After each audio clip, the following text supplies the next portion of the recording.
Hey, what's going on, everybody? It's Alex from TCG Discussions coming at you with a Ss4 Bardock deck profile. I decided to profile this for the channel. I haven't done anything with it yet, but it's a build that I've been testing, and I kind of want to get it out there, see if you guys have any comments or suggestions for cards that I can play. I did have some also the Eliminators, which is a card that would have definitely gone in this deck, but since it's nerf / errata, like, not playing it in here anymore. So I decided to take the build in a little bit different direction. And so far, I really like where it's going. I found a pretty suitable replacement for Zamasu in here because of kind of like what the deck needs. And so, yeah, let's just get into it. So for those of you who don't know, what the leader does, so on this side, and on both sides, he negates the energy exhaust and reduces the combo cost of your Ss4 cards in your hand, which is really nice because it means you can charge your colors on curve correctly and be able to combo with them and get effects for the ones that have effects when you combo with them. When this card attacks, you look at the top 5 cards of your deck, add any Ss4 card to your hand, which is really, really strong, and then you shuffle your deck. And then as a permanent, that for every color in your energy and battle area, this card gets 2,000 power. So the first time you charge something, it's gonna be like 9k right away. And then if you get another card on the board, either through a combo or if you get one on the board on your energy, or you play a card, you're going to be able to get to 11, which is really powerful because now it's going to start costing your opponent a card to get your leader if they're swinging with 10s.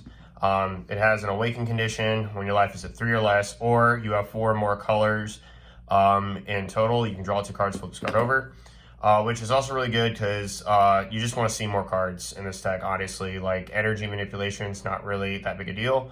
And then permanent, reduced the combo and energy exhaust on this side of all your Ss4 cards. And then when this card attacks, it gets an effect for every non-black card present in your battle area or energy area. So for 2, it gains 5,000 power, and then you can switch one of your opponent's cards to rest mode. 3 or more colors at the end of the turn, you switch one of your energy to act mode. And 4, you can draw a card and then take one of your opponent's unison markers away, which is really strong because he's a huge threat to unisons. He's a double strike to unisons himself.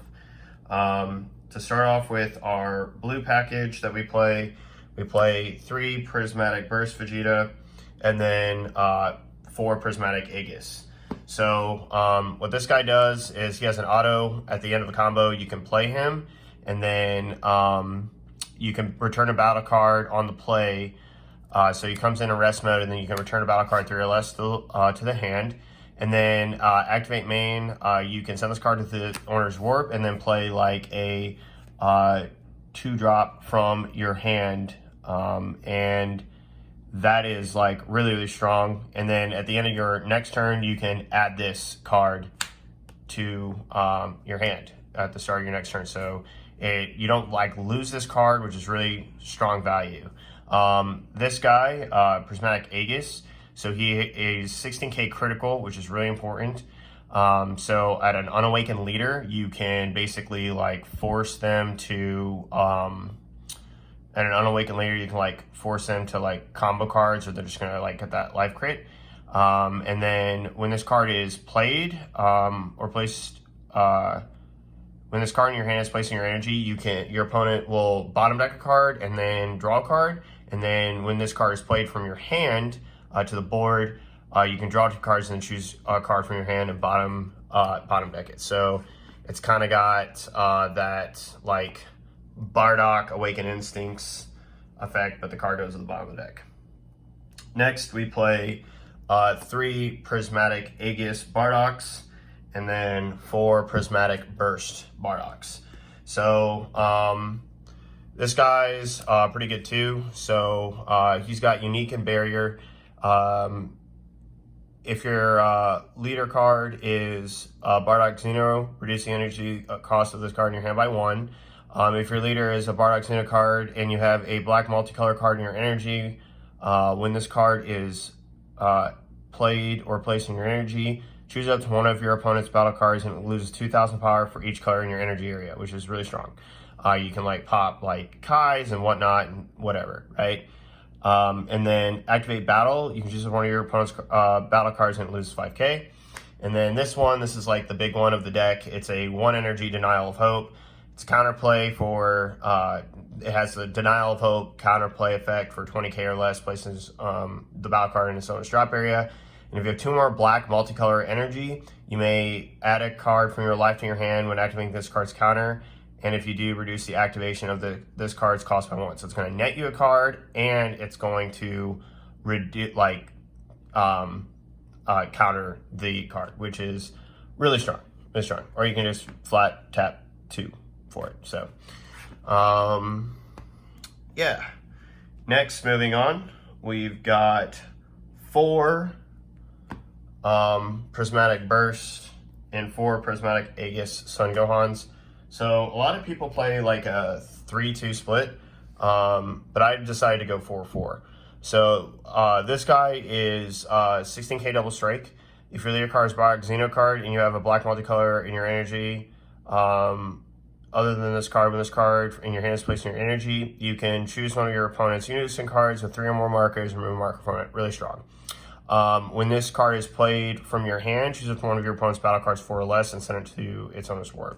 So it's got spot removal and it's a double strike. So and it's also gonna be a threat against unisons.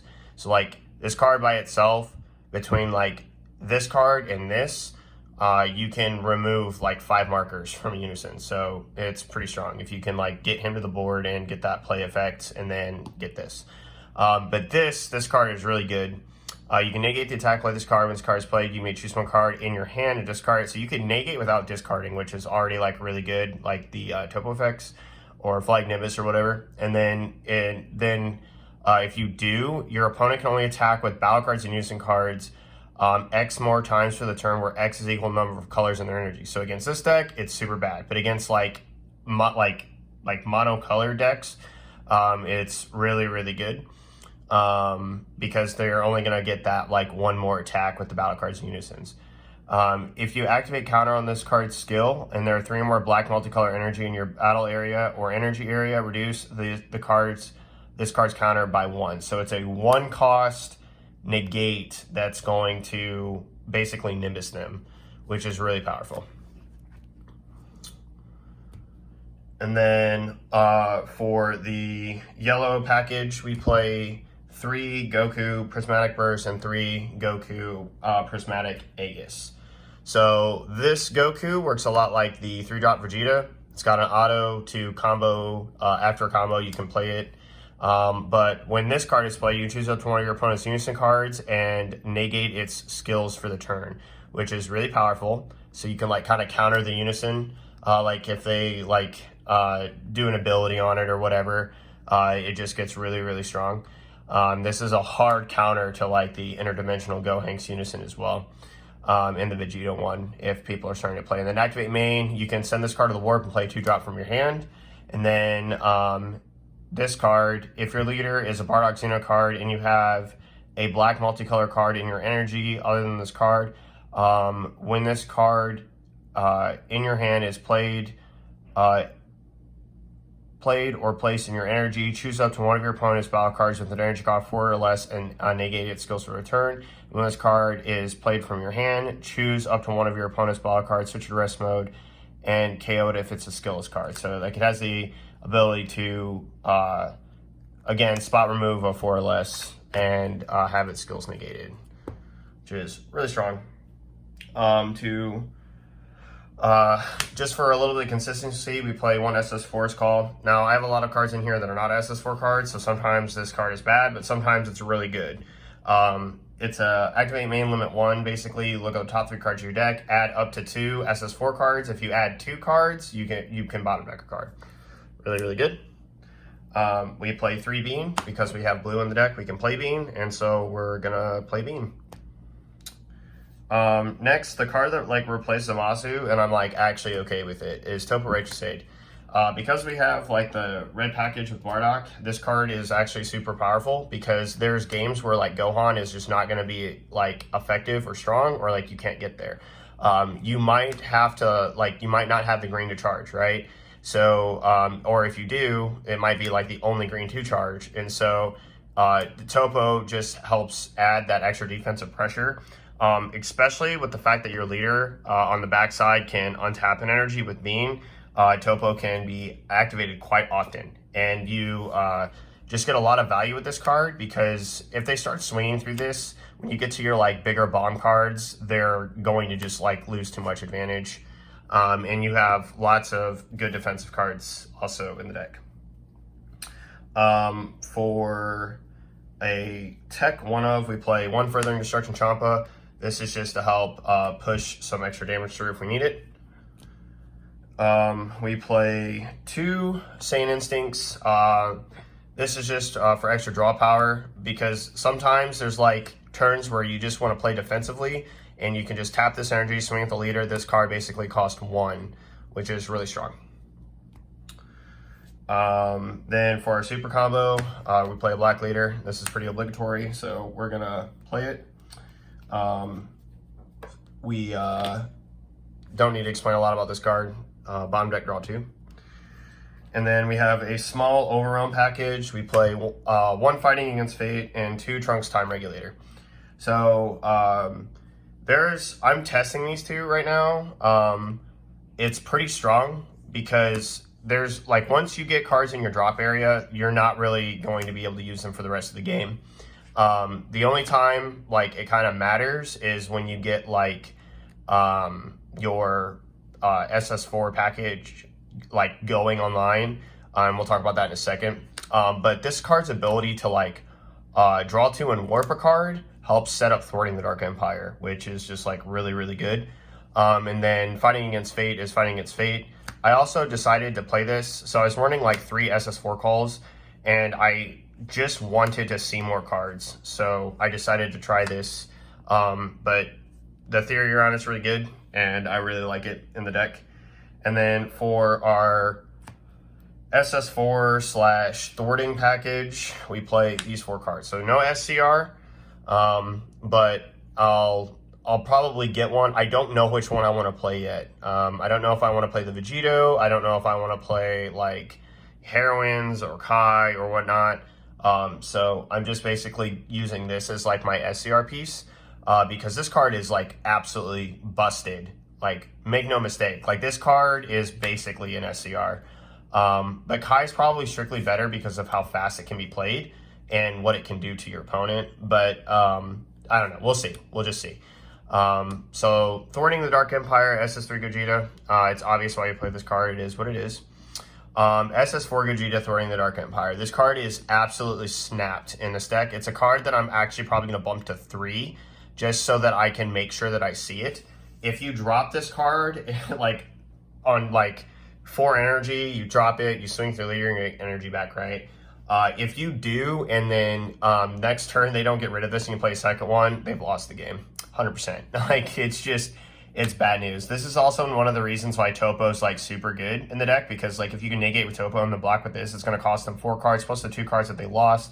It's 35k triple attack blocker. When this card is in rest mode, it can't be KO'd by your opponent, which is like okay because it's basically going to get warped because a lot of cards like warp right now. And then when this card attacks, your opponent chooses 2 cards in their hand and they get sent to the warp, and then you choose 2 of their battle cards ignoring barrier and send them to the warp, which is just mad value. Talents an instant +4. And then activate main, you can send a Gogeta Xeno and a Vegeta Xeno and Goku Xeno to your drop area to your warp, which also sets up Thwarting the Dark Empire. And then you can then proceed to play him down. So he's a really good on turn 4 play. The only thing he's like susceptible to is like God Sealing. And then this guy, Ss4 Gogeta Prismatic Burst, 35k Quad Strike, which anytime it has Quad Strike written on it, I'm like also like really good. I'm like super happy. As activate main, play for 5, same thing as Thwarting the Dark Empire, you can put a Vegeta and a Goku from your drop area to your warp, and then play this card.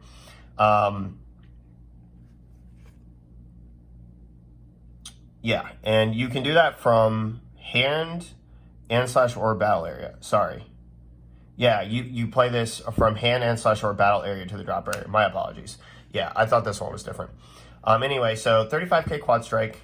When this card is played, resolve the following effects based on the colors in your energy, right? So red, deal damage, so they're automatically going to take damage 5 to 4, so it's lethal, or 4 to 3. Blue, draw 3 cards. Green, your opponent chooses 2 cards from your hand, discards them, so they got a card, but they lost 2. Yellow, choose one of your opponent's cards, switch them to rest mode, so this could be their energy if they have like 1 untapped.